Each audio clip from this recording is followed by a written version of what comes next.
give you a couple of or a minute to Like come in and join us. It is like Zoom.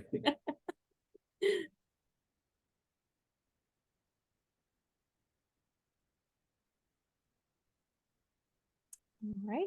Well, I will start us off. So welcome everyone to Preservation North Carolina Shelter Series. I'm Julianne Patterson and I'm PNC's Outreach Manager. Our Shelter Series is free virtual programming that we offer to connect with preservationists across the state on a wide variety of topics.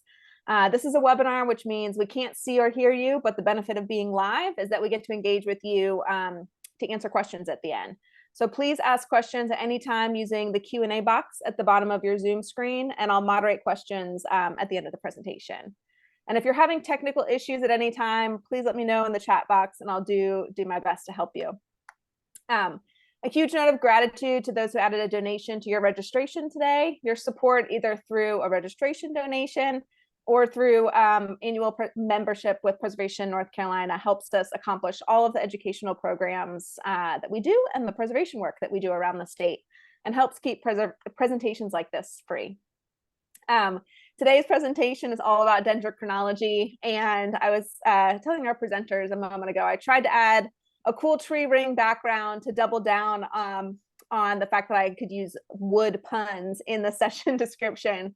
But I'm having some computer issues today and I couldn't get to the root of the problem before I logged on. So of course I had to just throw a few more puns in there, but I'm done. So today's guests are Mick Worthington and Jane Seiter. And Mick is a dendrochronologist with extensive experience working on both sides of the Atlantic. Among the many buildings he's dated in North Carolina are the Joel Lane House in Raleigh, the William R. Davie House in Halifax, the Colonial Inn in Hillsborough, Cellar Plantation in Enfield, and the Haynes House in Clemens. Oh, and also the Crabtree Jones House, and many, many more. Beyond North Carolina, he's dated everything from Mount Vernon and Drayton Hall to Windsor Castle and Westminster Abbey. He began his career in buildings as an industrial archaeologist at the Iron Bridge Gorge Museum in Shropshire, England. After deciding to specialize in dendrochronology, he received his academic training at Oxford University through a grant from English Heritage. At Oxford, he was a member of staff at the Research Laboratory for Archaeology and the History of Art, and an assistant tutor on the master's degree course in archaeological science. As a co-founder and partner in the Oxford Dendrochronology Laboratory, he spent more than a decade building a series of base chronologies for historic buildings in America.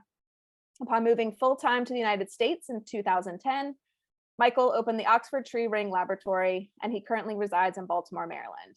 Jane Seiter is a researcher and archaeologist working on a wide variety of historic sites, both above and below ground, in Europe, the Americas, and the Caribbean. She's a partner in the Oxford Tree Ring Laboratory, where she records and researches the fabric of historic buildings and has prepared numerous successful nominations to the National Register of Historic Places.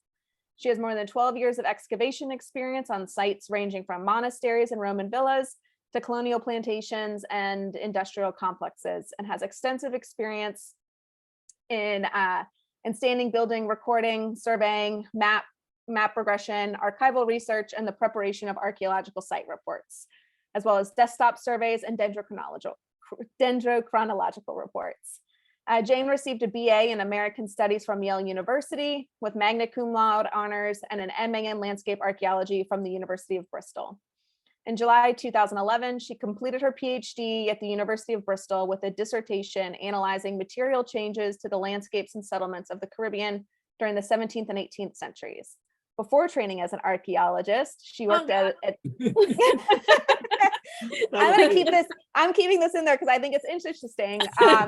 But before working as an archaeologist, she worked as an editor at Penguin Books in New York and as a private trust officer for Wells Fargo Bank in San Francisco. So wide variety of experience between the two of them. So we're thrilled to have you today as presenters. So tell us all a little bit more about dendrochronology and how it's been used in North Carolina and beyond. So with that, I'll hand it off to you. That's great. Thanks for coming. Thanks, Julian. Thanks. That sounds like we're a job interview. Anyway, so thanks for coming. It's a bit strange talking like this. I'm not used to it because I can't see you. So I'm just talking at a computer. So if it doesn't work, it doesn't work, but we'll see how we go. So we're going to talk today about dendrochronology. I'm stuck already. We're going to talk about the science of dendrochronology first. Then we're going to explain a little bit about the background of houses we've dated, sort of starting in England, moving into America, from New England all the way down to Georgia, a bit in California, a bit in Illinois, some various other places. Although we're really going to concentrate on the East Coast and primarily North Carolina in this talk. Yeah, cool. So here we go. So I'm sure when you were at school, you were all told that if you counted the rings in the tree, you could tell how old the tree was. This is true for trees in temperate climates. What they didn't tell you was that if you actually looked at those rings more closely, you could see they were different sizes. And what this is a limiting factor of the tree's growth. So in a year which is warm and wet, you'll get a wide ring like you can see towards the right of the screen. In a drought year or a very hot year, you get a narrow ring. And over a period of time, that's a unique sequence of wide and narrow rings. And every tree growing in a similar area will pick up a similar signal. They won't be exactly the same, but they'll be similar. We are right next to the road and there are cars going past, so I'm sorry about that. The kinds of woods that we work on in buildings tends to be the red and the white oak, tulip poplar, eastern hemlock, pine, white and red. We do a little bit of bowl cypress, we do a little bit of Atlantic white cedar. Chestnut we also find in buildings, but unfortunately we can't date chestnut because it doesn't pick up the climate signal like the other species of trees we just talked about. So when we start dendrochronology, the first thing we do is we actually go out into the woods and we actually start with a tree. We know that trees put a ring on every year, so that if you sample a tree, you know the date of the last ring in the tree. So the last ring will be the last full year. So if you were to sample a tree today, it'd be 2022. And the year the ring 2023. 23? No, this is 2023. Yeah. 2022. Yes. You got that wrong. So the last full ring. The last full ring is 2022. The last partial ring is 2023. Okay. And the one before that would be 2000. You got me now, 21, 20, etc. Once we've done that, we measure the rings that we sampled, and then what we do is we go out into the building collection that we have in the area, and we start looking at buildings which are not really old. We're not going straight in looking for the oldest building. What we're looking for is buildings with lots of rings and lots of wood. And we'll go back to a building that say was only 50 years old and see if we can get samples. And we'll go look for a building that's 100 years old. So this is how we build a regional master chronology. It's when you're starting out doing the very first dendrochronology in an area. You don't have much data to work with, so you start with the living trees, then you have to go back to match it to the buildings that are existing in that area. You can't go back to the oldest one because you have to make a bridge between the living tree, which maybe is only 150 years old, and the next set of buildings. So you're sort of working your way back through time in order to build up an unbroken local chronology that you can match any other building in that region against. Cool. So this is one for Massachusetts that we built. Yeah, this is one from Massachusetts. Maybe 20 years ago? Yeah, it's a Something long like that. time ago. Yeah. So this one, with a computer system, back in the old days, we would use light boxes and things, but with computers, we'd actually also use the individual chronologies as well, not just the master chronologies like these two in the past.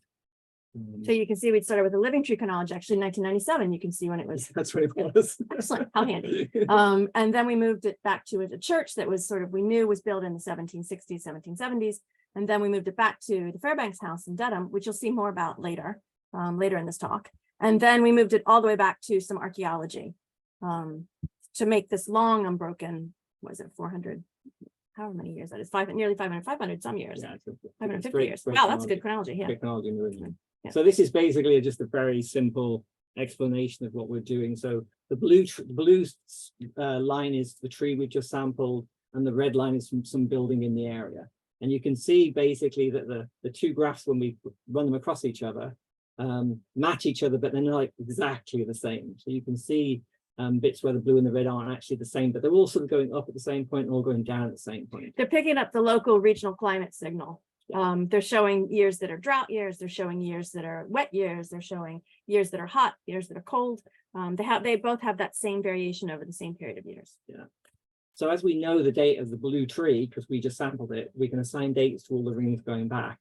And then what we can also do is then assign those dates across to the building we sampled, or the red line in this particular graph.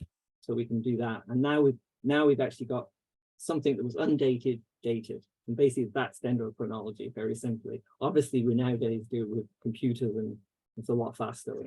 And dendrochronology actually means, dendro means wood, it's Latin, and chronology means time. So it's basically telling time through wood. Yeah. There is a problem. Obviously, samples we take up in New England aren't going to match things down in Georgia. And the reason for that is trees are big plants. And we all know about that. If you're a gardener, how plants, you can grow things down in North Carolina we can't here in Maryland, which you can't plant, which you can't grow up in Massachusetts, should we say. So the chronologies tend to be very regional rather than being able to date the whole country. Or even the whole state. You'll have regional chronologies, you'll have multiple regional chronologies for each state. Yeah. Which you'll see here in North Carolina. Yeah. So when you look at North Carolina, you can clearly see the climate zones here. Hardness zones, which is similar sort of thing. So you've got the mountains up by Asheville, although Asheville's pretty hard to date. You've got the sort of Midlands, and then you've got the area down by the water. And when we're doing dendrochronology, those things have to be taken into account, because things sometimes, especially towards the water, are more difficult to date than things towards the mountains, except Asheville for some reason. So when we're doing buildings, the most important things we've got to look at is basically understand the structure, understand the development of the building. So let's say that we had a log cabin. When you look at a log cabin, you can clearly see it's a one phase of building. It's a square box, chimney and a door and a roof on the top.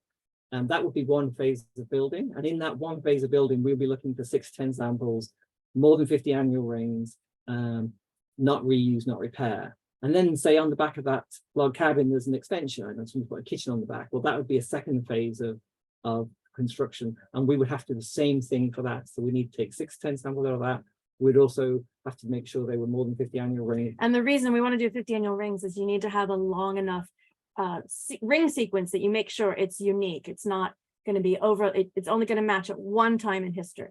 Yeah, because obviously trees only grow at one time. So if you get them, if you're a short sequence, you can match them at different times. And obviously trees don't grow at different times, so you get errors. So the longer the sequence, the better. In actual fact, 100 rings is actually better than 50. And also we want bark or bark edge, because that can tell us the season. Like we were just squabbling over last full ring, last partial ring. That actually tells you based on if it's a full ring, you know that it's going to be the winter when it was cut down. If it's a partial ring, it's going to be the spring, maybe the summer of the next year. So that's why the bark edge will tell you, will take you exactly up to that date. So we can actually not only get a date for a year, we can get a date for a season of that year when the tree was actually cut down. Also, not reused or repaired timbers. Yeah. That's what the assessment comes in. The assessment is particularly important when you want to make sure that you're sampling the original primary timbers that the building was built with when it was first built. Yeah. So you're making sure that you've noted all the reused or repaired timbers, and you're not actually going to sample those. And so that just feeds into this whole assessment phase of the building, which is the first step in any dendrochronological analysis. Yeah. So the great thing is I'm really nosy, so we get to look in lots of places in buildings that people normally don't get to go, in the roofs, under the basements and things like that. And what we're looking at, the wood, we're trying to work out, has it got the 50 rings, is it reused, whatever. We're also trying to work out how it was converted out of the tree. So if they got a round tree and they just squared the timber up, so it's a squared timber, you find a lot of that in rafters and things. Then you get halved and quartered, and they tend to be sort of posts and joists and things. And then you get radially split timbers, which tend to be things like siding, and then tangentially cut, which is on the end there, which is basically where they put the wood for a sawmill, and they're using it for flooring and things like that. And so you're looking at this because every time you sample a timber, you want to make sure that you're getting from the outside edge as closely as possible into the very heart of the tree, so you can get the longest ring sequence, the most number of rings that gives you the best chance of matching with your established chronologies. So this, you can see this is a picture of Wells Cathedral in Southwest England. We threw that in because it's just a beautiful example of a roof. And you can, if you look closely at it, you can actually see the different ways that they've made the timbers, how they've converted the timbers, the trees. So here's just a close-up of a couple of timbers, and you can see lots of people say, "But my house doesn't have complete sapwood." Well, this is a post. Spark edge is complete sapwood. Yeah. Two different. It's the same thing. Spark edge, complete sapwood. You can see this stud here. Basically, it's a quarter of a tree completely from sapwood all the way up and down it. But usually, we're just looking at very small bits, like 1 or 2 inches somewhere along the beam edge. There might be a little bit of sapwood that we can sample. And Mick's very good at finding sapwood that nobody else can see. So that's Yeah. actually a very good skill you have. Yeah, it's one of the important skills in the job. So this is a museum house, and these two pictures in the corners here. And basically, what we're doing, what you've got here is a building was extensively repaired, but as it was a museum house, they didn't hide the fact that they did repairs. And That's the top left picture and the bottom right picture. so you can see the principal rafter and the purlins have been changed in this building. And when they've been changed, they're the light colored timbers. So light colored timbers. So they're the pieces which have been replaced. And if you were to sample those, and also on the other piece of the bottom where it's a tie beam coming to the wall, you can see the lighter colored repair there. If you sample those, you actually get the date of the repair, not the building. So that's why we're looking for that. And then the other building in the corner is some Upper right hand corner. upper right hand corner from rafters from Salisbury Cathedral. And for some reason, when they're building the cathedral, they actually reused wood. And you can see that by the fact there's mortises there, and mortises and tendons in actual fact. The big cut in the left hand timber on that in that photo is from an earlier building. Earlier building. And if Yeah. you date that, you're not going to date the building you're standing in, you're going to date some other building which you don't know what it was, where it was, or anything about it. So we're looking for that. Obviously, we don't want to sample either of these. So when we're sampling, we're very careful not to do any damage to the building. Obviously, we are drilling holes, so there's a little bit of damage, but we're But trying. the size of the hole is pretty small, actually. It's about the size of a pencil. So we're doing as much damage as a good electrician would be doing, I think, is the way to do it. And the other thing we also do is record exactly where everything comes. So we produce drawings, and we make notes on sites. We give everything a unique site code. We mark all the samples. So if there is a repair that we've missed, or a reused piece of wood that we've missed, we can go back and go, okay, what we missed on this timber. So recording is really important. So the question maybe is, why is dendrochronology used for dating buildings? Isn't that wood being seasoned? Or you might know when the tree's cut down, but that doesn't really tell you when the building's built. So that's a question I get quite a lot. Well, the thing about it is, if you think of these old buildings, it's in a period where there's very little, where everything's done by hand, and even when mechanical tree, sawmills and things start coming in, they're very primitive. And the thing you don't want to do is allow the wood to season, because it becomes extremely hard. And when the wood becomes extremely hard, a job that may have taken you a couple of hours might take you a couple of days. So the guys, they're out in the woods in the winter, cutting the trees down, and as soon as they're down, somebody's starting to convert them. And this is what we're seeing. This is based on, we know the knowledge of old building techniques, but it's also based on the hundreds of buildings we've done. Is we're really starting to see that most buildings, the majority of buildings, are actually, you can see that actually people going out in the woods when the woods are clear and there's not as much brush, when they're not doing the agricultural work in the summer and the fall. Then they go out in the woods in the winter. They cut the trees down up through the spring, and if it's a relatively small building, you can see them, they're pretty much trying to build it that next spring and summer, trying to get the building up and the roof on before the snows come in the winter. So what we usually say is that the date that we get your building is built between 6 months and a year of that date, unless you're a very large building or some kind of government building. Some of those, a large cathedral, a large church, a large Drayton Hall in South Carolina, some large, huge building. Yeah, you tend to get a couple of years of stockpiling or collecting. They can't physically cut all that wood down in one season. They have to go out various times. So when I worked in England, we obviously got to do some really cool buildings. So there's a couple of them here: Tower London, Windsor Castle. Windsor Castle was fun. Yeah, Windsor Castle is really cool. a really good wooden cloister in there, which is just phenomenal, from 15 something. And you get to go in the back way, so you get to see all the bits that the tourists don't usually get to see. And we kept hoping to run into the Queen, but she for some reason. She knew we were coming. She's a little busy. And then there's Chepstow Castle at the bottom there. When we were doing that one, we found a really cool thing in the museum. They'd actually at some point they replaced the front door of the castle. So we managed to sample the front door of the castle, and we got a really early date for it. In England, we don't have we only have one kind of oak, so you can actually do what are called sapwood estimates. So this door doesn't have complete sapwood on it, but we get a sapwood estimate of 1159 to 1189. And what which surprised everybody there. yeah, They really didn't think it was an original door. yeah, and it also changed the complete development, the understood development of the castle, because they initially thought that the outer bailey was later, and this actually showed that outer bailey was actually built first. We've done some things like cathedrals. Wells Cathedral, my particular favorite, amazing inside. Salisbury Cathedral. Thing about these is, if you leave something in the car, it's a long way to go and get it. that's Lot of the thing. stairs. That's the bit I always remember. They don't have elevators. Don't have elevators. Don't know why. You've got to walk down 192 steps in a spiral to go and get that extension lead you forgot. Horrible. Anyway, when we were working at Salisbury Cathedral, one of the really cool things we found was a painting in the Bishop's Palace of the architect with a drawing of the building.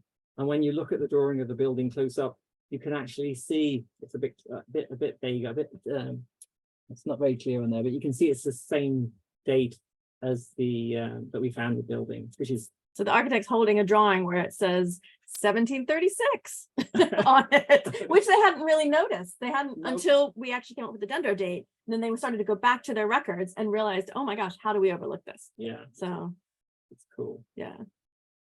So the other cool thing about Salisbury Cathedral, when we were doing that, it's a huge amount of wood. It's literally a forest of trees. I'm sure we all saw Notre Dame Cathedral burning, and you saw all the wood in that. Salisbury is exactly the same. And what happened was, if you look at this map with the red dots on it, the red dots are how well the local data matches to the Salisbury. So that's the strength of the match between the timbers in Salisbury Cathedral and then the established regional chronologies, master regional chronologies for the whole British Isles. And it was surprising because we thought it was going to match sort of right around Salisbury, which is that blue star sort of in the lower right-hand corner of the map. But you can see there's a huge lot of matches over in Ireland, particularly near New Ross, which is another cathedral site. Basically, it was a sister cathedral. So what we're seeing is through dendrochronology is timber trade. Timber's coming from Ireland to Britain. And we get to see that in America a lot, where we're seeing wood being shipped down from New England down into, well, not a lot, but we do see it being shipped down into either the Mid-Atlantic or actually even down to the Caribbean. You know, most of the English houses in Jamaica are built with North Carolina yellow hard pine. All over the Caribbean. If you start looking at the actual documents, and we're seeing it here in the Mid-Atlantic, you're seeing a lot of wood coming from New York and Pennsylvania, coming down the Chesapeake Bay, sort of down the Susquehanna River into the Chesapeake Bay, then down into the eastern shore of Maryland and down into Virginia. And that you can see that as it's a little bit later. It's not the 1600s, early 1700s, just like the early 1800s, when the wood is exhausted from the Mid-Atlantic region. They're going out into the forest up north and bringing it down on the rivers. Yeah, particularly the pine floorboarding and things like that. You're seeing a lot of that coming down. So that's one thing dendrochronology can do. It doesn't just give you dates, it also tells you where the wood came from to build these houses. So the other time we get a similar problem is with ships. So what happens with ships is we don't know where the ship came from. So when we're trying to date it, we just basically throw every single set of data we have. So this is a ship that was one of the ships, a couple of the ships that were dug up in Alexandria for development there, which we sampled.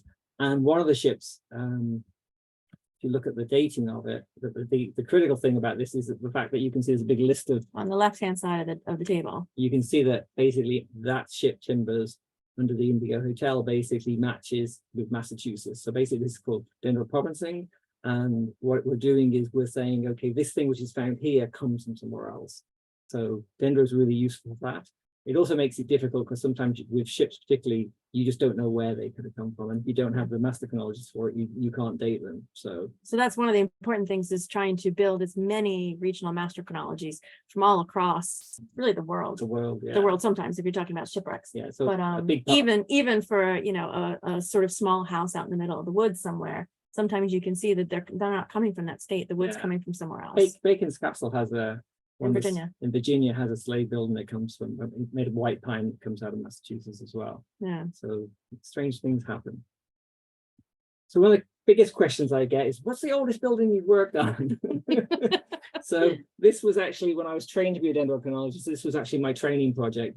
This building had been had a restoration done it sort of in the 1980s. And the Inspector for English Heritage, which is the English preservation organization, basically knew about dendrochronology coming, but knew it wasn't here yet. So what he did was he actually collected all the offcuts that the builders were. When was this? This is 1981 or something. Okay. 1982. He basically he got all the offcuts that the builders were cutting. He marked where they came from. He put them in the box and sent them to English Heritage. And 20 years later, I'm in the lab learning, not 20 years later, but 10 years later, I'm in the lab learning how to be a dendrochronologist.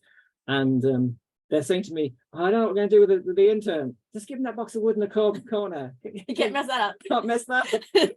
So, and they were pretty fast-growing bits of wood in actual fact. And so the chances of them dating were pretty slim. Anyway, from going to me and Kathy, who was teaching me at the time, this report would just put my name on it. This building turns out to be the oldest and the oldest complete building. We get Roman archaeology and medieval archaeology, Roman bridges and yeah, things. yeah, things like that. But that's archaeology, and this is actually a building that if the builder came back, he would recognize his work. So this is basically the oldest standing complete building in Britain. The tower's a little bit later. Date range 1120 to 1150. Pretty old. Pretty old. So when we came to America, the oldest colonial house I've worked on and the oldest English colonial house in America is the Fairbanks House. This one we did dendrochronology on. This one, we have a lot of problems with the locals graffitiing it with a different date. Couldn't say that, should I? I've actually found a book from the 1920s where it is actually dated to the right date. So I don't know when they stopped. They changed this date, but even the person with the oldest house wants their house older. It's the folklore. The oldest house in America wants it just a few years older. But it is the thing about you get folklore, you get different sources sort of say, you know, it's a little bit earlier, it's a little bit later. What's also interesting about this is you can see the dendro dates are reading as winter 1637 to 8 and winter 1640 to 41. What's important about that is you have to remember that generally it's the later date, because this might be a little bit of stockpiling. It could be a dead tree in the forest that died a few years before they cut down the rest of the trees. You can't go with the earliest date generally. You have to go with the latest date, which gives you the date when the building was constructed. Yeah, because this one might be a situation where they just don't have a lot of labor. So they have to take a couple of years to collect the wood. That's true, actually, yeah. You know, there's not a lot of people. It's very early. It's early even for New England. But when we were up there, we did a lot of really cool big buildings, the salt box houses and the sort of classical New England buildings. They all look the same. They all look the same. They're great buildings. They did very well. They do well. But we're also, every time we do a new building, we're putting that into the chronology. So every time we do a building, it helps us build a date the next building and the next building. And that's where we started. We really started when we came over from England. We started doing, we were coming to New England for years before we actually ever moved over here. And we started building chronologies in New England and then just gradually working our way down, actually, down to the mid-Atlantic and then down into the southeastern US where very little work had been done before. There was a tradition of work being done in the mid-Atlantic in the 80s, 70s and 80s, up to the 90s. By Jack Hyke. By Jack Heikkinen. There was a little bit of work being done out of Columbia and Cornell up in New York. Yeah. And in New England, but very little had been done in the southeastern US. Yeah, so we're basically the only full-time dendrochronologists. All the other dendrochronologists in America are doing other jobs as well. We're the only ones who actually do buildings full-time. Yeah, correct. So when we're up there, we also did some of the president houses, the John Adams house and the John Quincy Adams birthplace house. When we started moving down into the mid-Atlantic, we started to do some other presidents' houses. And now we're actually going back and we're doing all the outbuildings and we started doing the main mansion block, which turns out was built by his dad. Basically. Yeah, by George Washington's father, which was surprising. It was earlier than they thought, so that was kind of exciting for them. And then they've moved us into doing the bottom left-hand corner photo is the smokehouse at Mount Vernon, which we just did 2 weeks ago, and had to dodge replica ceramic hams the whole time we were up there. And we could see where they'd fallen on the ground and had shattered, and the curators kept going, watch out, those things are really heavy, they could really give you a good concussion. And the funny shaped building is actually a gardener's hut. There's a couple of those surviving. We've done some other things. Yeah, Storehouse. So another project we've been doing as well is barns. These are buildings which are, every day we're losing them. So we actually do a discount for barns because I think it's just a resource that people need to get interested in, and people need to sort of try and save them. We own a barn ourselves, and from from 1899, 1900. And, you know, they're just fabulous things that we should be looking after. Yeah. Another one of the projects we do is the Georgia project. This is where we're looking at rural houses with the University of Georgia and Mark Reinberger. And basically what we're doing there is going out into the woods, and we're basically starting from scratch. We're going out, doing buildings, trying to produce chronologies. And the first time we went out, the first 5 buildings we did, we couldn't date them. So we went out and did another 5, and we started to date them. And I think we're now at 15. We've sampled about 23 buildings, and we've got funding to do more next year, or later on this year. We've got some more funding to do. But it definitely shows you how the more work you can do in an area, the better chances you have of dating people's houses. Yeah. Yeah. All So yeah, and these houses are, you know, some of them are just fabulous survivals. I don't know.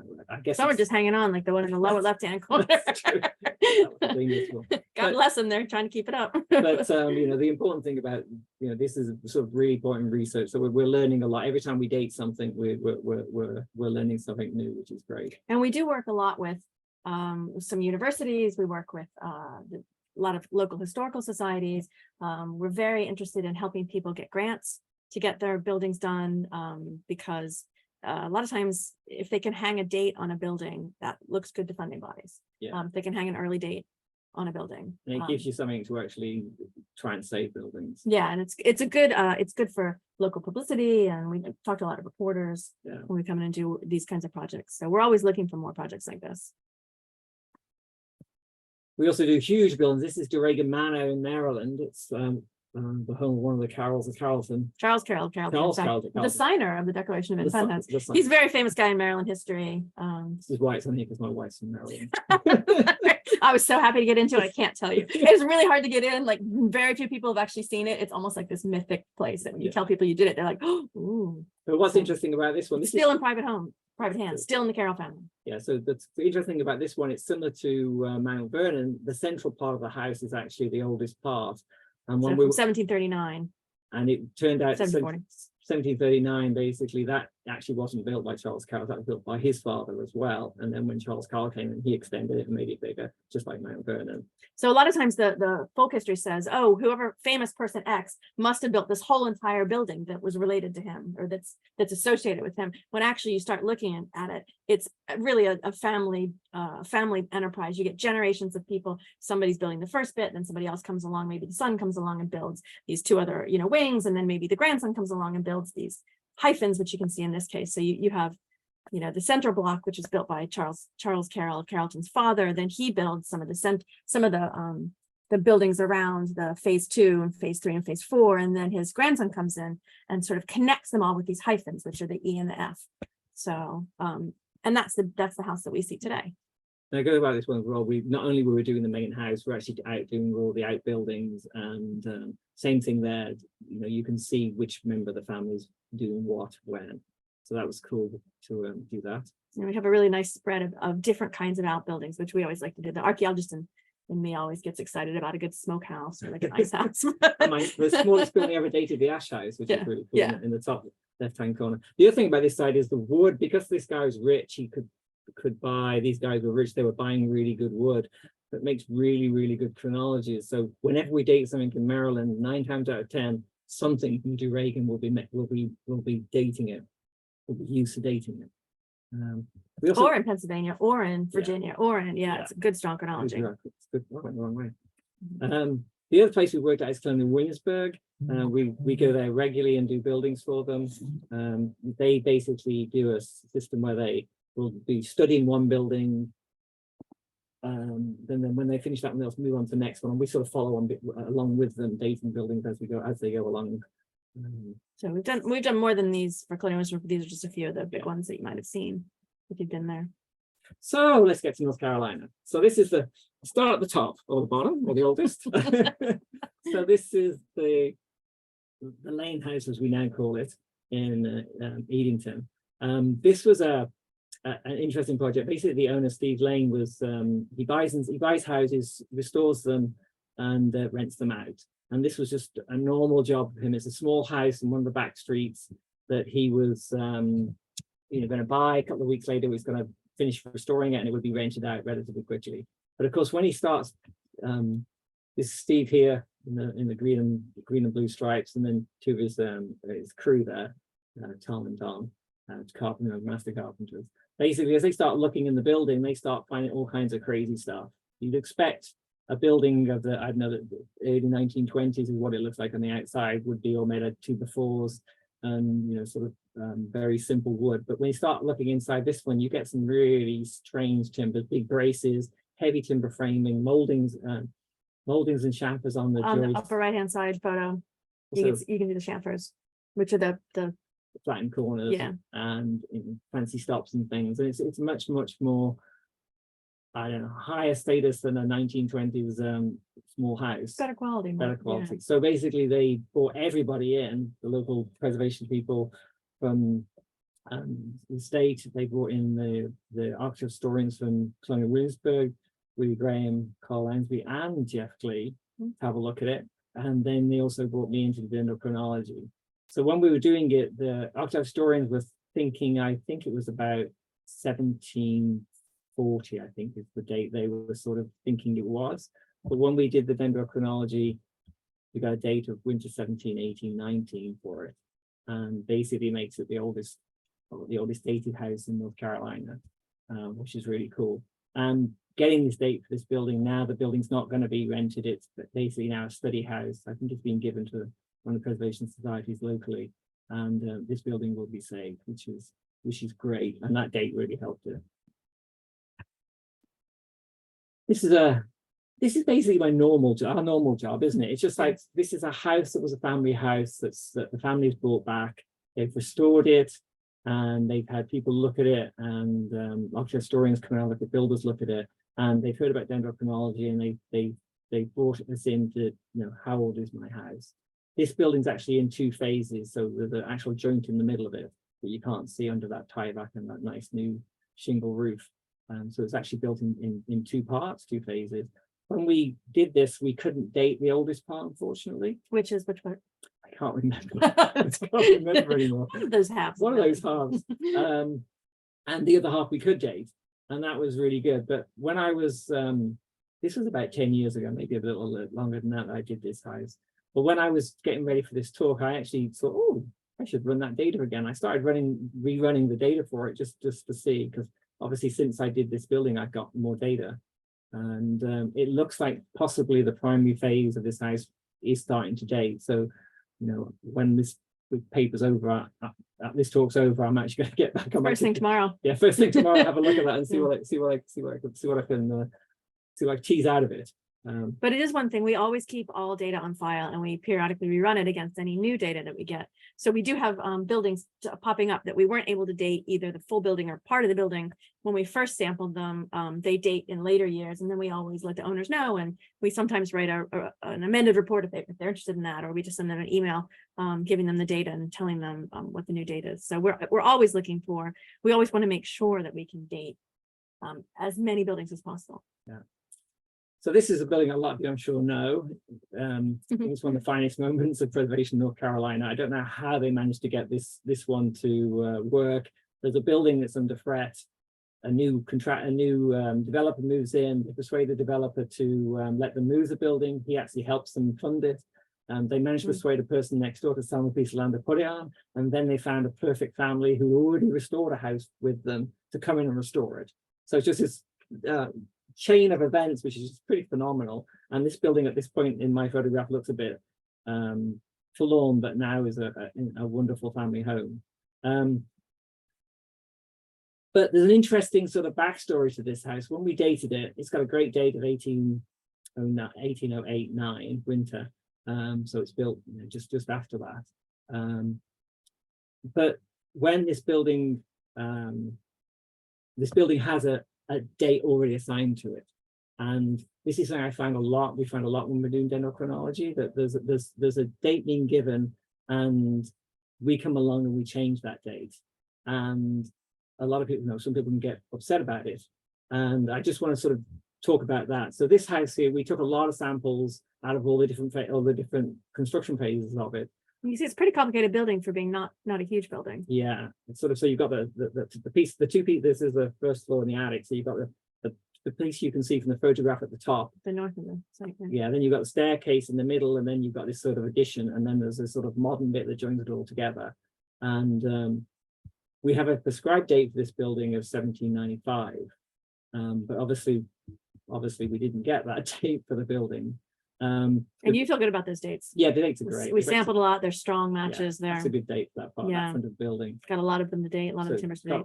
8 of the samples to date, 4 with complete outwards. So that's a good date. So the other question is now, is this other date the back block? Unfortunately, we couldn't date the back block. The samples don't really match each other very well, so it's just not a very good, building for me for dendrochronology. So we haven't been able to date it, but it still hangs in the air about this other date. Right? Could that be could the oldest part be the back block? Although traditionally they'd interpreted that the front Was that was the date. 1795 date. So you've So sort of then I got, started thinking, when the dates came back, they started thinking, well, maybe that back bit was the that first date. bit, and the other parts were added on. So when we dating things, it's quite common that we move things around. So when we're working up in New England, we basically did some metadata analysis of buildings. These are buildings which have each of the red dots is a dendro date, and the little blue dots are the former estimated date for each of those buildings. And basically, these are buildings which were studied by architect historians or historians. So these are buildings with what would be classed as a good date. And what we found was, when we actually crunched all these numbers, that approximately half the buildings are later than we think. About a quarter of the buildings are the date, roughly the date that we think they are, and a quarter are early. So that's something to be aware of. North Carolina hasn't had that many. We haven't done much dendrochronology in North Carolina, so Compared to this. So we're This is based on 50 buildings, Yeah. 49, but yeah. So basically, dates in North Carolina are going to change. But also with one caveat, which is I definitely think that people in New England are very invested in having the oldest date, the oldest house in their area, and they know those dates. They know that the town was founded in 1680, and they are desperate to have their building be 1679. So I'm not sure if they're a little bit more optimistic than other parts of the country. So when you've got to sort of work out why this might be, where you're getting these differences. And I think my house here in Baltimore, so this is my row house in our row house in Baltimore. Okay, this is my house, that's your house. So in Baltimore, we're really lucky because we actually have a lot of the records survive. And in this area, basically every record survives. Yeah. So the first thing we did when we moved in is I started looking up the deed chain. So I was looking at all the deeds in the city archives, and we have, like Mick said, we have great deed chains, very complete deed chains. And this is the earliest deed we found was from 1799. Actually, there's one slightly earlier when they sell the whole large all of federal, all of this whole area off to this, from the original plantation, sort of, they sell it off into like building plots, large building plots, and then they break that down into individual building plots. Right. And so they mark out all the streets and all yeah. that. So this is for when they're marking out the streets and selling out the individual lots. Yeah. So if you can look at this basically a copy of the deed, you can see that Frederick Creamer in 1799 basically bought this piece of land, and within 3 years he's supposed to build a house worth £20, and if he doesn't, he's going to get fined. So it's really easy to look at an annual sum of $20. So it's a pretty big incentive to Yeah. be building a big building house. a house. So if you just looked at that, if you had actually just looked at the deed chain, you would think the house was built 1799, 1800, 1801. And the house is a federal house. Yeah, it It's looks lost good a for lot of that. its fittings, so it could easily, you could easily say that building was around that date. It also appears there's a map from the War of 1812. So I think it's 1815 is when the map is, and it's not very detailed, but it looks like there's a house on this plot. It looks Yeah. like this house is on that plot around You- 1815. So taking that information, you could easily say that this house is around 1800. But the first thing that we did Whoops. after we looked at the deed chain was we dendroed it. Oh, it's not turning. Go back. Oh, it's already up there. Yeah. Sorry. And the dendro date came up as, 1831. So, and that's a good date. That's that's the date from the attic, timbers in the attic and timbers in the Basement. basement. So it's not like the roof blew off and it was Yeah. replaced or anything. so So things happen. Yeah. You can never, you have to look at everything and weigh all the different pieces of evidence against each other and then make your decision. We're pretty confident that this was built in 1831. Yeah. So here's another example of this. This is Jane Monroe's house. another president. Another president, yes. And Sarah Barn Harper, when she took over running this place, she basically wasn't sure about the known story for the house, Which was that James Monroe had built that white, no, sorry, the yellow bit. No, the white the white bit, sorry. That's sorry. Yeah. the white white bit's bit. much later. Yeah. The yellow bit is much later. The That's white right, bit that's is, right, the yeah. white bit is the house. Yeah. And So that he had built it as his house to live in. yeah, in the 1799. But she wasn't sure about that, so she brought in Willie Graham, Carl Lansbury. She brought in me to do Dendrochronology, and then she brought in archaeologists to do some excavation. And what we found was that, the house is much later. They also were doing historical research, and they found a letter from Monroe to Jefferson, I think, where he's saying my new guest house has just been finished In like 1818. in 1817, yeah, somewhere Yeah. around there. And basically what we have is guest house. And when they were doing when they started doing the archaeology, they actually found the footings for the house sticking out the front of the yellow part of the house. So So it's a good example of how Dendro can feed into other lines of research and can make you think a little bit harder about the buildings that you think you know the story for. Yeah. And actually, they did a really great job of then revamping the story and saying, actually, this is even more interesting because we found the original house. Here's all the archaeology that goes along with it. Plus, we know that this part is the guest house. yeah, And here's the later gets addition. excited. Yeah, very excited. That's very cool. And that was done by Rivian Archaeological Services for the excavation, which was really cool. So here's another funny one. So when you look at this house, you've got the sort of the brick federal part, and then you've got the earlier wooden part.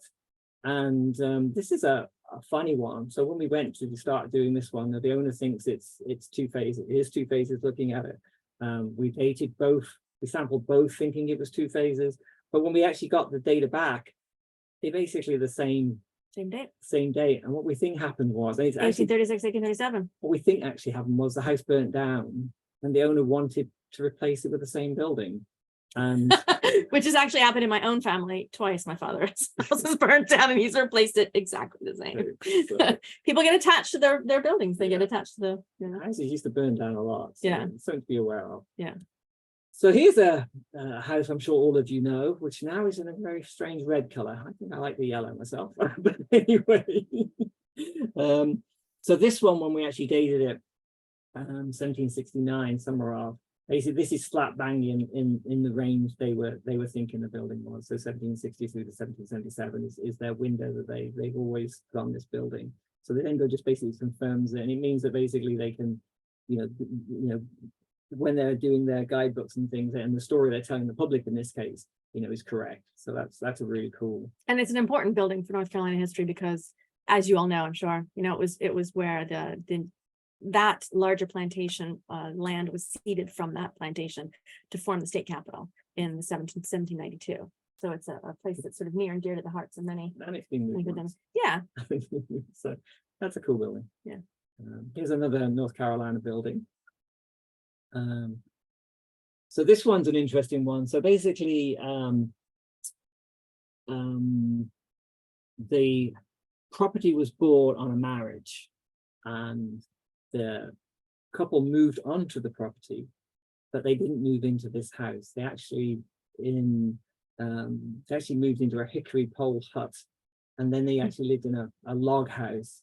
And it wasn't until 20 years later that they actually built this substantial brick house. So this is another example where it's very easy to jump out as a marriage. The house must be built then. As a story you hear a lot I hear is a lot, that, yeah. And no, this is people got married, immediately built this large house and Yes. moved into it and started having kids. yeah. Yeah. Well, this one that didn't happen. They slummed it for a while, and then they built this fabulous Well, house. people have to, Yeah, get some capital together, and their families start expanding. But this was right in line with what the tradition said. The Dendro dates really backed up with the tradition. Yeah. So that was And this house has now been totally restored and renovated with an extension in the back, and is on sale for $1.5 million if anybody's interested. Fabulous house. So this is an interesting house. This is another one of my clients. I think he was selling the house and he just wanted to know the date before he sold it. I think it was an old family house. And it's just a normal job that we do. But what's interesting about this one is that when we actually dated it, there's a repair phase on the end of it where we actually get a date which is earlier than the main part of the house. And when you look at it, what you've actually got is a repair that's using timbers from another building. So it's reused timbers basically. Which you see buildings, older buildings sometimes are falling down and they reclaim the timbers that they can use to do other construction projects. So you do frequently see in reused timbers, you get it from an earlier building. You don't know where that building is from or much about it, what it looks like. You just know that some of these timbers were good enough to reuse, to repair in an existing building. Yeah, so that's a very common thing and something we're always looking for, but it's it's a sort of interesting one. What was that building? But we'll probably never know.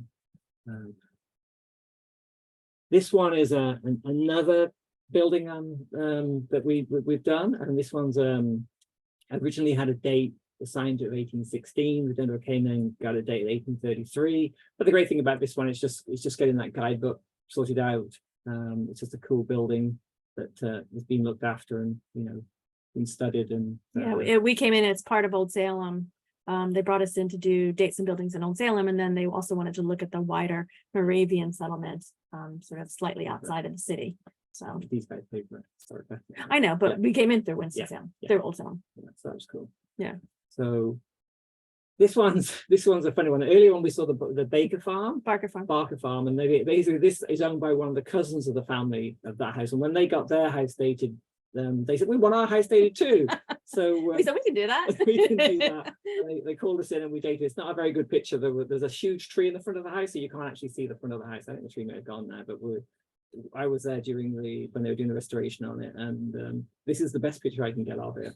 But a good building which is now being sold. But the other thing about it is it's got 3 different construction phases for it, and so you might think, oh, that's probably maybe over 100 years or something, but when you actually look at the felling dates, they're within 15 years of each other.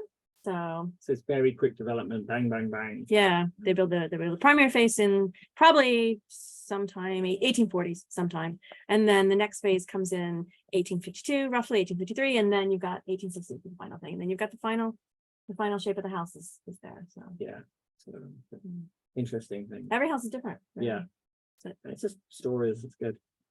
So another project we're doing is actually similar to the Georgia one, and when we're up in New England, this is a project looking at buildings in Hillsborough, North Carolina, and what we're trying to do is produce a strong chronology so we can date buildings around there. And this is with Peter Sandbeck and Orange County government funding it, and we're basically looking at different buildings. The first phase, which this is from, we're basically choosing the buildings which have a lot of wood in them.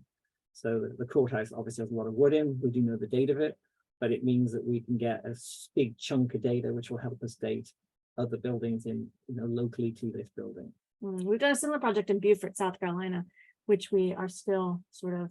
We looked at the buildings. We looked at the buildings and sampled 1 or 2. Yeah, but that's on hold. We'd like to get back there and do a bit more work on that. But so this another one of the buildings we did in the same town is the Colonial Inn, which for 15 years was falling down and it's now been renovated into a really nice hotel. And the date that the documentation goes back on this building is to 1838.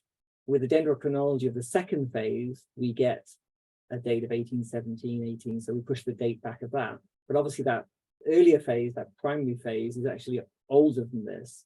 And there's a local myth that it's 1759, but unfortunately dendrochronology is not going to help because there just isn't any timber left from that first phase of building. It's just all gone or not suitable.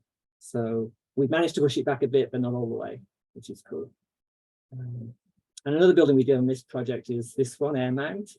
This is the date. We know a lot about this building. The date comes absolutely spot on for that date that we already have. It's a prominent, this is a house that was built in a period when all the other houses around it are wood. And this house belongs to the Classical American House Preservation Trust. And they're just doing the dating so that, they've got it in their records. I'm about to go and do 2 more for them down in South Carolina next month. Down South Carolina. Yeah, I think they went houses all over the place. So this is sort of the kind of things we do. And this is another cute little house, which is the house now. It's a museum. It was down the road. They moved it in. Same thing. We've gone in there, taken sample. We did a couple of the other buildings as well. So that was just another cool building that we've sampled. So this is one of my favorite projects in North Carolina. So I'm working with Jeff Dixon here. Jeff Dickens, and basically he's a trustee of the meeting house. Yeah, he's a trustee of the meeting house, but he's also a really clever guy who's done all the history on the building, looked at all the documents, looked at the building in really great detail, and has sort of a list of the chronology of what he thinks the building is. And he's just got me in to actually get the date so that he can actually interpret this building properly, and also use that information to go forward and try and get grants and all those kinds of things to keep this building going. So it was a great project to be involved in. And I think, as we say at the moment, we think it's the oldest surviving colonial church in North Carolina that wasn't built by the Church of England. So, And the oldest Baptist church in the state. The oldest Baptist And the oldest timber frame church in the state. Yeah. So So there's some interesting things going on. interesting things. One well worth working on, well worth preserving. It was nice to see somebody who had a hunch about, did all his research, really thought, because some people didn't believe that it was that old. Yeah. And so, but he really sort of backed up his research with some good dinner dates, which is great. Okay. And here's a couple of other buildings that we've done in North Carolina. I always wonder whether the Buse Lindsay House. Survived, because it was in a pretty bad state when I was there. I looked on the internet today trying to find it, but I can't find anything about it. So if anyone knows, please let us know in the comments. Yeah, please do. So that's good. So this is sort of where we are with dated buildings in the Carolinas, North, South, and Georgia. So far I've dated 16 buildings. Jack Heikkinen did another 10 or 15 in the 80s, 90s. In the 80s, 90s. Unfortunately, we only have the data for about 5 of those buildings. I have what's left of Jack's archive, and we only have about 5 of those buildings, sort of Cupola House in Ebington and things like that the data survives for. So there is a problem with dendrochronology here. There's not a lot of data. It can be difficult to date things, but it's always worth trying, because the more data we get, the more things we can date. Yeah, cool. So let's you might recognize that slide from the you might recognize the slide from the beginning of the presentation, which I was actually at the building the day that I was asked for a photograph. So I got this photograph taken by Preservation North Carolina to have a photograph of showing him drilling. So here's a picture of me drilling, and on the wall somebody's written a long time ago that the building was built 1718 with that Yoldi script. Really cute. But obviously when I that's a challenge. Yeah, a personal challenge. Yeah, this is a bit fun. But the date we actually got to that is so we actually dated it. It came out a much later. And it's actually a good date for this building, because we know this building was owned by a minister who wasn't allowed to be a minister in the church, and he got upset about it. So he went away and built his own house on a prominent hill so he could overlook the landscape. And he had meetings in there just to annoy the local congregation. So a great date for a great building. Thank you. So questions? We look forward to it. Oh my gosh, that was so exciting. Thank you. I'm always it's always fun to just be like, oh my gosh, somebody actually gets paid to have a job that's Yes. interesting. So hopefully you feel that way as well. Absolutely.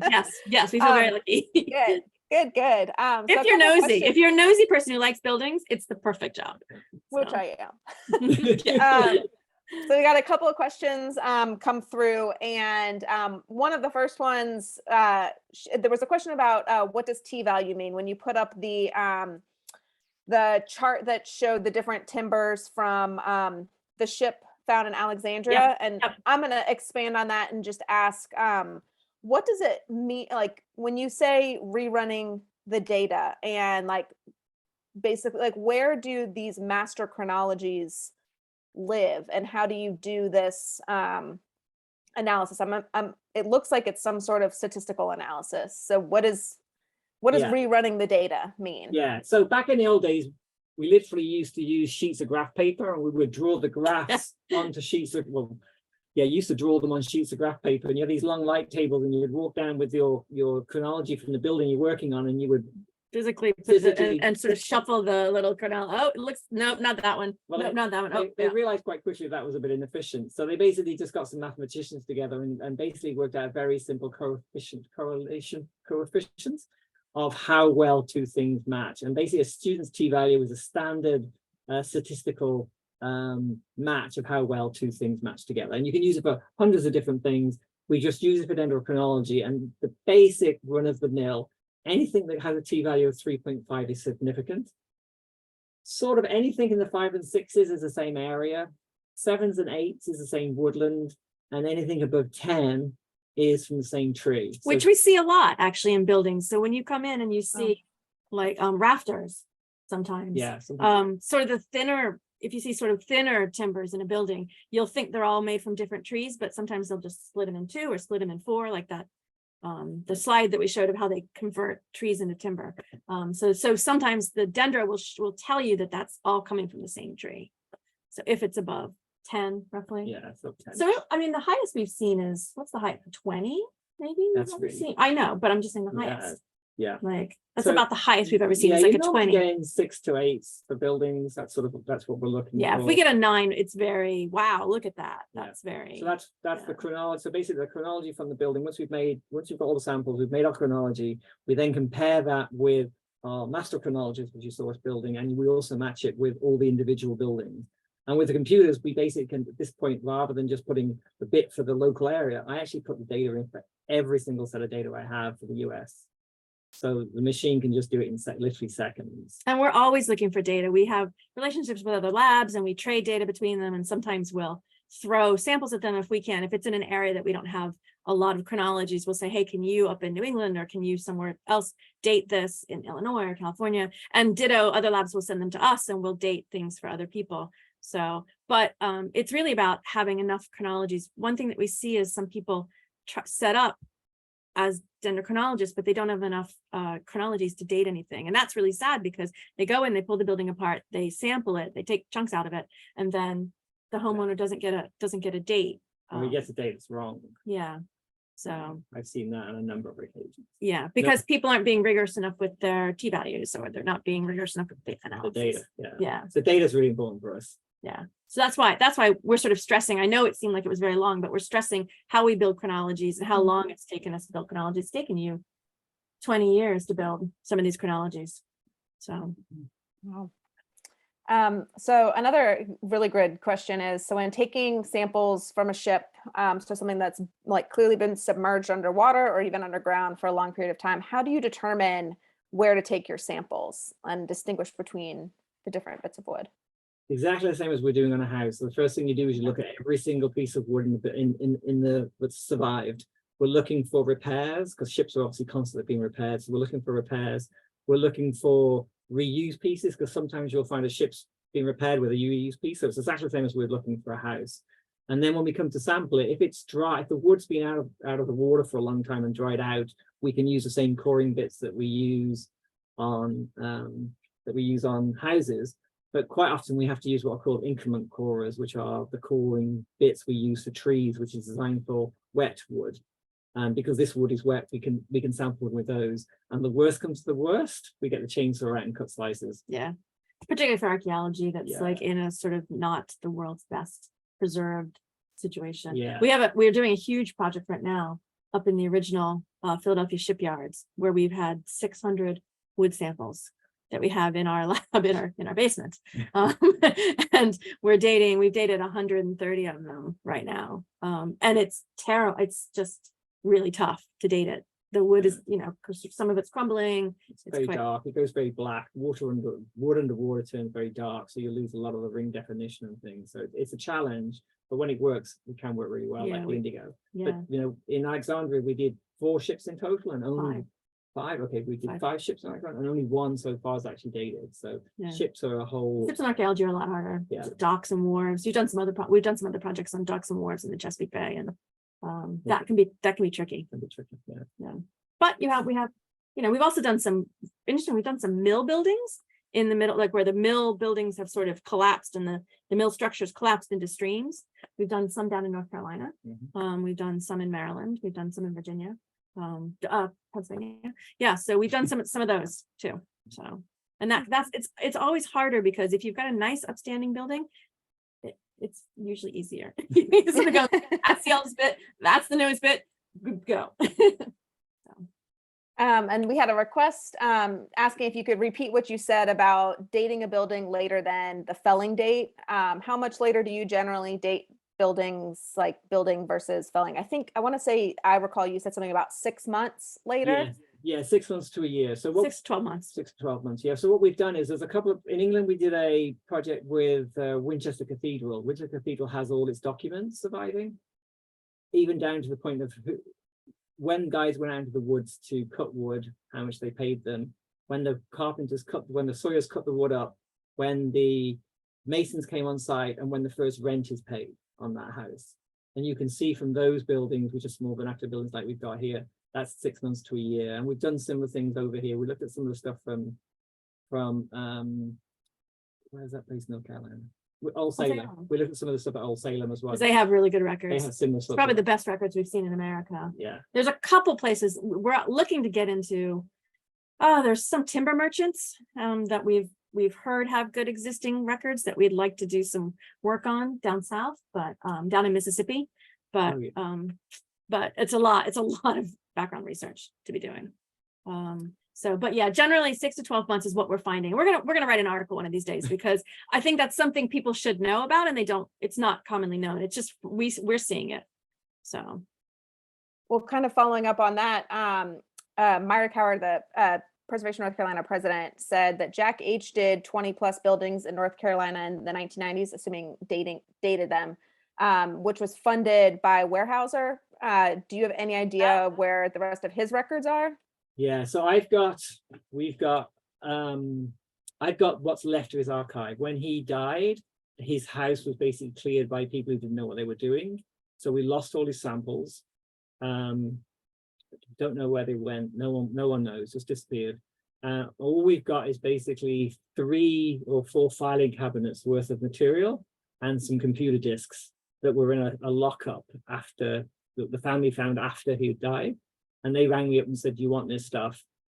So I basically kept very close contact with the family. with his daughter. I'm actually going to see her next month because she's found something else in some other house of theirs. Yeah, so as she's finding more bits, we're like, yes, please, we'll take it. So I'm pulling them in. So we've got, I think I've got a list with it all on, so I actually do know exactly how much. But I think we've got the data for 5 of the buildings. I've got his his computer drawn graphs, which I've actually worked out how I can get that data off those graphs for about another 5 of those buildings. And we have some documents showing how he dated it. We've also got documents to and from owners and things like that, but we don't have the full record of Jack's material. But we have everything that we've found, that people have found so far. Yeah, so we do, some of his stuff still does survive, which is great. Some of his he did some really iconic buildings in the mid-Atlantic and the Southeast. So some of his chronologies are really good, strong chronologies. And what we also did was when I got the data firsthand, I actually reran all his data that I got. And of the ones in North Carolina, I don't think any of the dates changed, the ones that I did, which is cool. I did have some problems with Maryland, which is where he started work. He did a project on the western shore of Maryland, or the eastern shore, anyway, he did in the western shore of Maryland. And there, what I found was he was doing some sequences which are less than 50 rings, and they weren't dating, although he said they were dating. So I've gone back and redated one of them to, rather than 1703, I think it's 1718. So those early ones, those short ones on his early projects were wrong. And it's really funny because when you start looking at his subsequent work, he stops using that data at some point. So he knows himself if they're wrong. Yeah. Oh my gosh. You know your data. I tell you, that's one of the biggest things in my job is knowing your data. And I know he knew that those, he should have gone back and said those were wrong, but hey ho, I went back and told them for them, so that's good. Well, and how, I mean, clearly how important the data is, and just making sure that it is saved and protected, because I had no idea how much dating an individual building relies on that much. Yeah, and that's one thing a lot of people don't realize. It's one reason why we make a point of saying that we're going to have everything public. Some people agree to date things and they say they won't release the date, but we think that's actually doesn't do anybody a service. Because everybody's building on the back of all these other owners who have let their dates be public. So I don't do them. I just dropped a huge job for some very famous person. Yeah. We won't say who. You have all heard of this You've person. heard of this person. No, guys, I'm not doing it. Yeah. But I said, I don't care. I've done work for the Queen, Yeah. and she didn't want to hide the date. So Yeah. why are you? Yeah. So don't give me this kind of- Anyway, but what I'm doing is in England, all my data that's there has gone to and my samples and everything is Dan and I, who I used to work with over there. All that's going to Oxford University when he finishes, when he retires, which both of us is not that long from now. So that's going there, and all my stuff is going to Colonial Williamsburg. So I've already sorted all that out. So people can use it in the future, and we won't have this problem where labs close and then everything disappears. Yeah. So Well, it's good to hear. A couple more if you will for maybe 2 more minutes. But a question of what visually, what differentiates a full ring from an incomplete one? What looks different? yeah, so when you look under the microscope in oak, it's really easy. When you look, You keep talking. yeah. So when you look at the structure of the wood, we're basically looking at how much that ring has formed. With oak, it's really simple. Let's find the picture of it. There we go. So the white oak one, you can clearly see Upper left-hand corner. Yeah. up in the left-hand corner. You can clearly see what looked like circles, and then you see an area which has got like flames on it. So what you've got there is the spring wood are the ones with what looks like holes, and they're basically straws that run up and down the tree. And that's all the liquid goes up and down. The sap runs in the spring. Tree. Yeah. So that's a spring. So if we get a sample where that is incomplete, we know the tree was cut down in the spring. Then after that, you've got the bit with the sort of the flamey looking part of the wood, which is the We're going dense, from left to right. the dense summer wood. And that dense summer wood is basically what holds the tree up. So that's what's giving it strength. And basically, if that is very short, we know it's summer. And then if it's a similar size to the rings around it, we know it's a full ring. And that's when we'll call it winter. The rings, the lines that run horizontal on there are actually medullary rays, which actually hold the tree together and give you that nice flecking on furniture. And it's the same on the other ones, but they're not quite as clear as oak. Oak's the nicest one. A question from Betty Stoddard, and this might not be a question for you. You might leave this up to whoever the client is at the site. But how do you establish or choose if recorded deeds and the dendrochronology have different dates?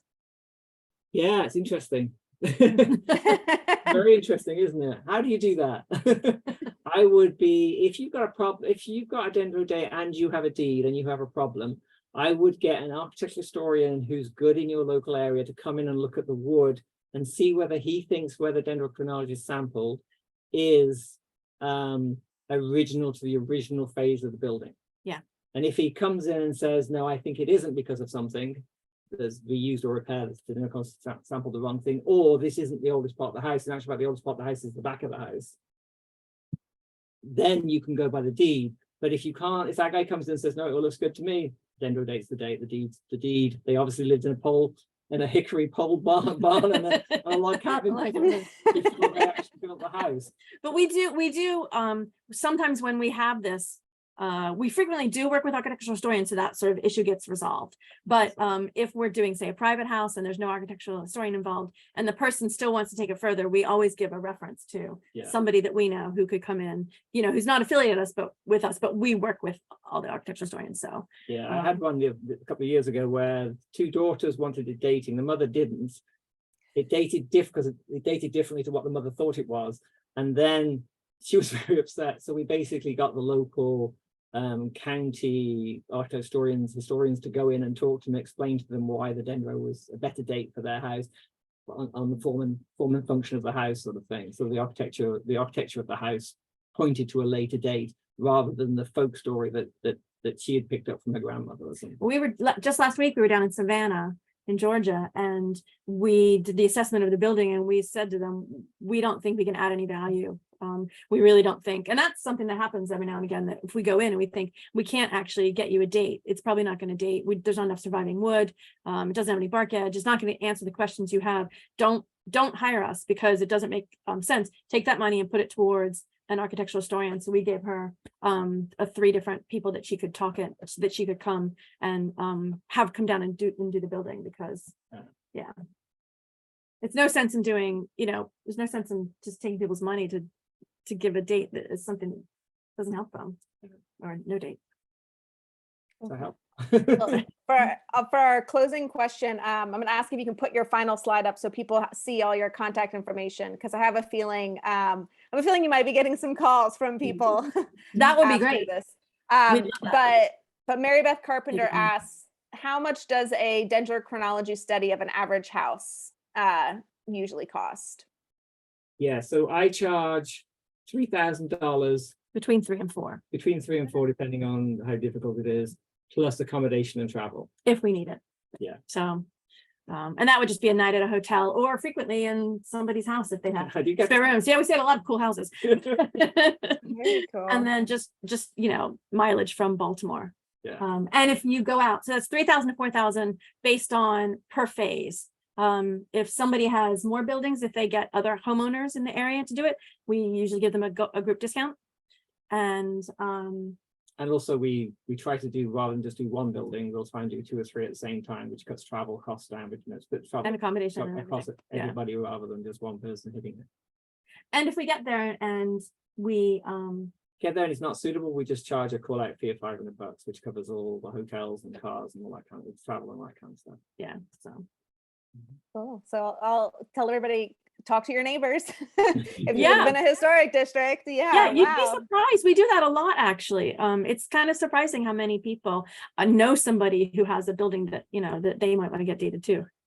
So Yeah, I could see people pooling all their neighbors, and whoever has the oldest Yeah. house is the one Yeah. who Yeah, doesn't have to pay. absolutely. Everybody else will cover it. yeah, That's a good we are one. completely neutral Yeah. Oh, cool. and Well- not bribable at all. Well, thank you both so much for this. This has been such an interesting presentation and entertaining, and I learned a lot. I knew that I would learn a lot, but learned even more than I anticipated. So thank you so much to both of you. And again, their contact information is up on the screen, so definitely give them a call. Yeah, we welcome calls. Any kind of you know what we didn't put down? Yeah, my email address is Dendrochronology.com, but and James is Dendrochronology.com, very easy. But you can also, if you go to our webpage, we have a list of all the buildings we've dated, although we do need to update it a little bit. Is it pretty good? No, you did it, actually. We're pretty good. So we're always having to take a break and go, okay, we need to put all the new buildings on there. But it lists everything that we've dated, and you can do it, search by state, you can search by some other map. you can do a map version of it. And we're happy to answer any questions, and we love to talk about it, as you can tell. So if anybody has any questions, even if you just have questions about it and you don't have a building that you want dated right now, give us a call. So, or send an email. Well, thank you again, and thank you everybody for joining us today for this presentation, and we'll see you all next time. Great, thank Have a you. good Thanks for night. inviting us. Yeah, Thanks, you bye. too. Bye.